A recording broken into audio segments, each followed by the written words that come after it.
Hello, welcome back to the Robaer Report.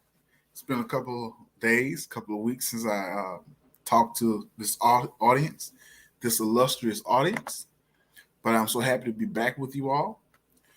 And today we are talking about Montgomery College and their child development program. I myself am a product of Montgomery College. I keep calling it Montgomery County Community College because everybody just calls it Montgomery County. So I keep adding in that part about Montgomery County Community College, but it's really Montgomery College.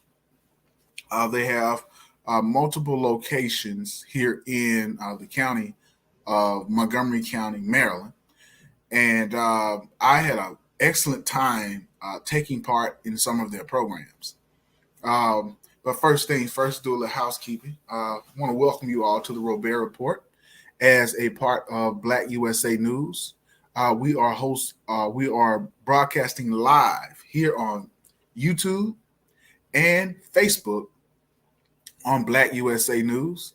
We're also hosting live on the Dunning Glover channel on Facebook, as well as the newly created the Robaer Report here on YouTube. So, with that being said, today is August 15th, 2022, and you're here at 8 o'clock, of course, here with Robaer, the host of the Robaer Report. Thank you for your time. So, I'm back here talking about the early childhood education programs at Montgomery College.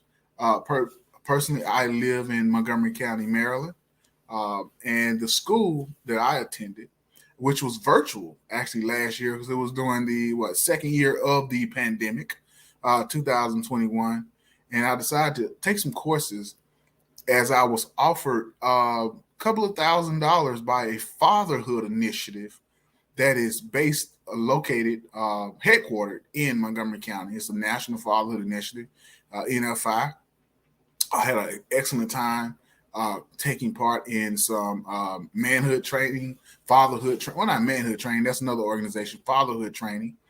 And upon completion of a 3-week online program, they awarded us, I think I was awarded a little bit more, but they awarded us $2,500, I believe, in total.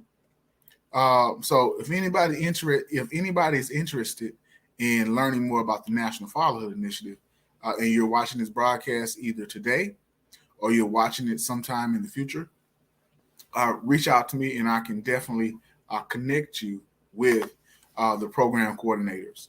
As part of that program, I became a National Fatherhood Initiative. Well, it's not a coach. I was about to say coach. Sorry about that. If you are listening to it, I did not mean to say coach.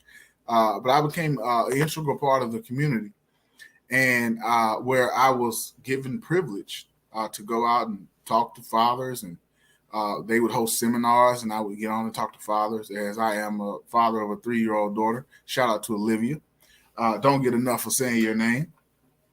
And so during these, I decided to use these funds to take courses at Montgomery College, and I took a bevy of courses. A lot of them centered on early childhood education programs. And in these courses, maybe I'm looking to my left right now because I have some of my certificates. See, Robaer Washington, I could have forged this, but I got the MC at the top, so I don't think I forged it too much. But during these courses, I believe, yes, in every course, it had to be about 7 or 8. I was actually the only male. I was the only black male, and I could have been any type of male in these courses. Some of the students would look up and say, "There's a guy here." Some of the teachers would look up, although they weren't saying it out of anything preferential towards females. It was just something different that they had seen a guy taking a course in early childhood education. And after taking this course, I found out that in that field, particularly during the height of the pandemic. Uh, and for those, shout out to those who have recovered from the effects of the pandemic physically in this particular instance, and for those who have succumbed to the virus due to however it took took some people's lives. Just to be frank about it, want to send my condolences to those families. I have had family members to catch the virus. One or so has passed away, and I think about that often as we're in this world. So, just want to discuss that real quick. But at Montgomery College, I'll just show this. This is one of the certificates that I was able to accomplish. I believe this was like a 1-day course using books to support pre-literacy skills and language development. Was in this course. It was about 3 hours long. This one was, I believe, was actually over Zoom. They sent us a couple of books, about 3 or 4 books in the mail after completing this course, as we were certified to talk about using books to support pre-literacy skills. I always knew that was important. My family members would read to me as a kid, spurred me along so much that at about the age of 8 or 9, I was I'm from Mississippi, of course. For those who didn't know, I was walking to the library, coming back home, and with 15, 20 books, dragging them down the street in my hand, dropping books. And I had me a library card. I was so excited that I had a library card and I could actually do stuff. And I learned at a very early age to read. So there was no limit to the amount of books that I can get from the library. And even to this day, when I go to the library, I'm lost. I'm lost in my own thoughts, and that I can get as many books as I won't say as many books as I like, but they allow you to pick up a certain amount of books as deemed appropriate by the library authorities. 15, 20 books. That's a pretty good number of books to be walking down the street with as a child. But I enjoyed myself and reading, getting lost in my thoughts as a child. And that spurred me along as an adult. As I'm looking to the side, so I'm not paying attention to my audience, I'm looking at these certificates. So I definitely enjoyed going to the library as a child, and I thought that class was important because it is vital to read to your children. And if you have a structured program, structured paradigm behind you that can show you how to read to your children and what age and stages of learning and growth and development where they are, where their minds can expand and grow to be the best that their minds can be over the course of time. That's an awesome class. So thank you to Montgomery College. Another one is health and safety training. In this course, we were taught how to, that was medication administration. Health and safety training, we were taught how to keep our child healthy. We were taught to be prepared when with safety initiatives. One of those, I believe, in this course was CPR first aid training. I myself have received my CPR first aid training certificate. Shout out to Coach Daryl Fogan, who's been my good friend since I was 18 years old. Newly introduced to adulthood here in Washington, D.C. I'm in the Washington, D.C. area now, but when I first got to Washington, D.C., he was actually one of my first professors at Howard University in a swimming class. Who knew that one of my great mentors would come out of a swimming class? But it actually, I knew how to swim before I met him, and he taught me how to swim even more. But that's another conversation. He taught me CPR first aid. And so during the health and safety training, they touched on that a lot. Keeping your child safe when there's an issue going on with their health. One is if their child is choking, there's no breathing. You need to be able to kick that skill into gear as quickly as possible. Another course is medication administration training. Montgomery College at the top. So I'm not a doctor. I'm not even a teacher of early childhood education, yet I have some of the great credentials to begin that process. I just hadn't undertaken that task just yet. It's not a very hard task. It's not too long of a task, but I just hadn't undertaken it. Uh, and I think about it sometimes as I'm driving around Maryland, Washington D.C., Northern Virginia, as I'm just perusing the area, going taking care of tasks, and I see these child development schools, um, and I come to find out that a lot of them are understaffed right now, and the pandemic uh, was very had real dire effects on some of these programs, these schools, and parents weren't allowing their children to go because of obvious reasons. Um, but a lot of them survived. But then there became the issue of staffing, and staffing became an issue because of funds to pay these people, these staff members. And while it is said that the price of early childhood education or taking your child to daycare or one of these child care centers, the price of attendance for your child has increased, this doesn't necessarily relate to an increase in the pay for the staff or the teachers who are actually training these students. So there's a lot of schools that do not have qualified teachers to or qualified staff to be working in these schools, and particularly they don't have enough money to pay the staff, which is kind of a sad situation because we're in the United States of America. And, one of the conversations is that teachers should be paid more. I'm 37 years old, and I've heard this conversation my entire life. Yet teachers barely get paid more as they quote unquote should in this society, and particularly with early childhood education. So, if you're in early childhood education, shout out to you for taking over the reins and taking care of our children in these child development centers across the DMV in particular, but across the nation. Um, Another one is emergency preparedness training.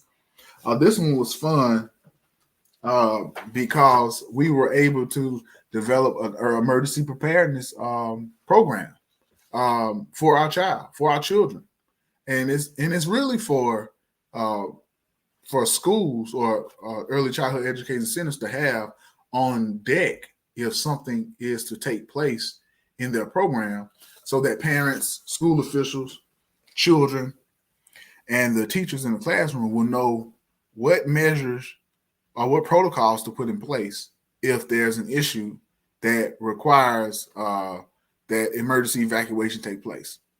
And so we had a written plan and everything. And it was a powerful course to take.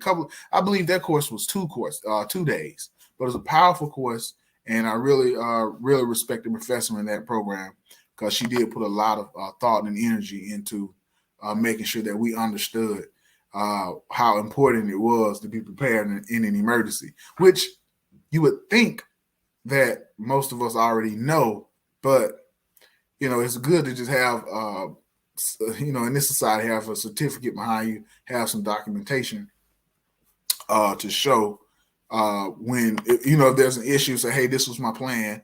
And so the appropriate authorities will have access to some documents that you weren't just operating by your seat of your pants when it came to emergency preparedness with these children. The next one is multiculturalism in ECE, or early childhood education settings. Multiculturalism in early childhood education settings. This was important because I live in a county where there's a large Latino population, a large African diaspora population, a large white population, a large Black African American population, and there's a milieu in these schools, a mixture of students that are in these classes speaking various languages, come from different backgrounds, different food that they eat at home, different dialects, different skin tones, different hair textures, different religious statuses, different belief systems. And our professors wanted us to understand that in these environments that these children are coming from, they're all settling into an environment in the schools where it is best that the teachers are familiar with what's taking place in, on a broad level in the homes, so that they can teach, be more prepared to teach the youth in these courses, in their schools, so that nobody will feel, so that no one can say that my child was left out or my child didn't get appropriate training in your specific class, to said teacher, to whatever teacher that is. Another one that I have is building partnerships with families. Great course. In building partnerships with families. The professor, she wanted us to understand that it does, and this is a cliche, but it takes a village to raise a child. And so the teacher and the school administration needed to be understanding of familiar needs with regard to the child. And it also held the family parents responsible to understanding of the needs of the teachers and the school administrators in which they're sending their children to those schools. And so we got a chance to understand some practices, some exercises from our perspective, mainly as teachers. And I'm not a teacher, but we were learning from the teacher's perspective. But as a parent, I was looking at it from both sides. How do I look at it from a teacher looking towards a parent? How do I look at it from a parent's perspective, looking at the teacher? And this was a pretty good exercise in this course, because it taught us that it's going to take there's a term called panacea, looking at the whole child. Panacea I learned this term, social panacea, in another school that I used to work with years ago. But we're looking at the whole child development, and needing the family, their community, and the schools to raise up the child. So that was important for that course. One of the last certificates I can find, because I believe I got more certificates around here, but I can only find these few. Communication skills for child care professionals. And this was important because, as I mentioned earlier, that there are multiple people come from different backgrounds specifically in the county where I live. A lot of Central America, a lot of let us say Latin American diaspora, a lot of African diaspora, people who in this county, a lot of whites and blacks who are natives to America, and they converge on this classroom. And the kids, they need to understand what's going on. 1 second. And the kids need to understand what's going on. And so if the children are to learn what's going on, they need to be communicated to appropriately. So the child care administrator or the child care professional needs to know how to communicate with these children, needs to know how to communicate with the parent. So that was one of the highlights of that course, was just teaching parents, they are parents, a lot more parents, but teaching my classmates in those instances how to talk to the children and their parents with regard to educating that child.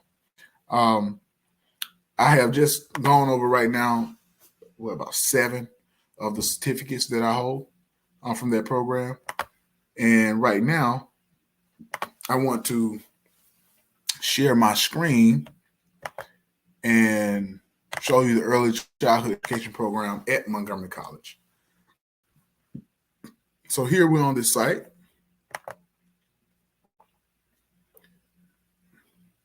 Let me see. Is it up yet?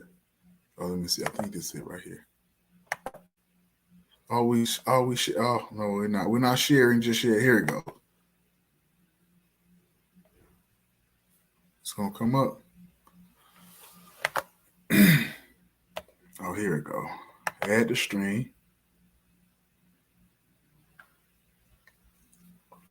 Early childhood education programs. Let me see. Do I want to make it full screen? Yeah, I'll keep myself in here. All right. So, early childhood education programs. Further your career with an early childhood certificate or degree. So here they actually have certificates and degrees, and with appropriate training, they have multiple tracks. You can achieve your your child development associate, your CDA requirement. And one of the things that I found out about this CDA certificate is that you can actually open up your own, and this is a national credential, 120 clock hours. You can open up your own child development program. And I thought that was pretty spectacular that with just a few hours, a person can go from, some people are have these daycares in their home and they're not licensed or certified. And that can become a major issue uh, if litigation needs to take place because they didn't have a certification. They're just somebody who's taking care of somebody's child. And if an incident happens, I have a friend where an incident happened like that, but I believe the organization was certified, but there's still an incident took place.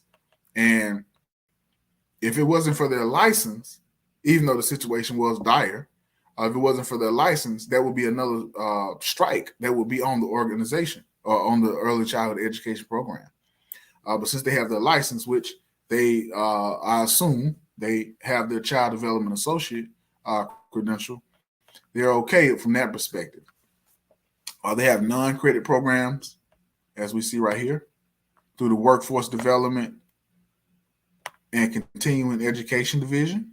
That's where I was able to pick up my courses. They were non-credit programs.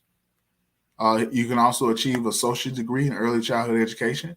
So some people may want to go into a teaching track, but they may need to. They may feel, or there may be a requirement that they go to go through an associate's program. Well, Montgomery College offers that associate's program for people who are interested in early childhood education. And then there's the early childhood education certificate, 1-year certificate, very vital.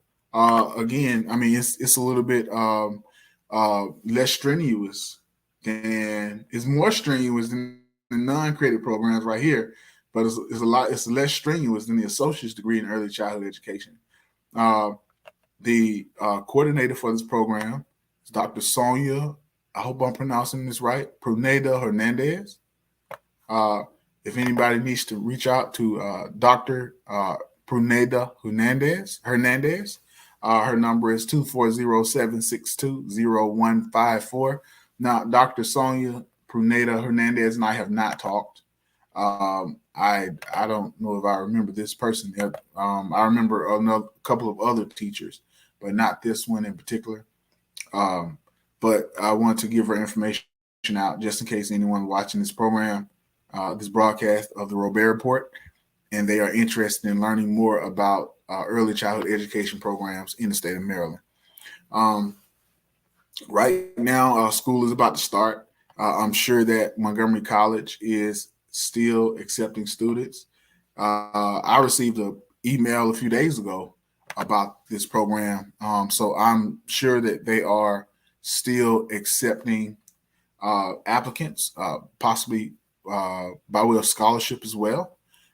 So that with the goal being, which I love this picture in the background, with the goal being that you, as a teacher, as a practitioner of early childhood education, you're able to hold the attention of the youth just like this, so that they can learn, grow, and prosper, and be assets to our community here in Montgomery County and to the global world. Once again, that will end the broadcast for today. My name is Robaer. This is the Robaer Report. I am the host of the show today. Let me stop sharing my screen. I am the host of the show today on August 15th. Please tune in next Monday, same time, 8 o'clock, on the Robaer Report YouTube channel, Black USA News YouTube channel, Donnie Glover YouTube channel, and Black USA News Facebook channel. Once again, have a good day. Signing off and enjoy the rest of your week. Take care.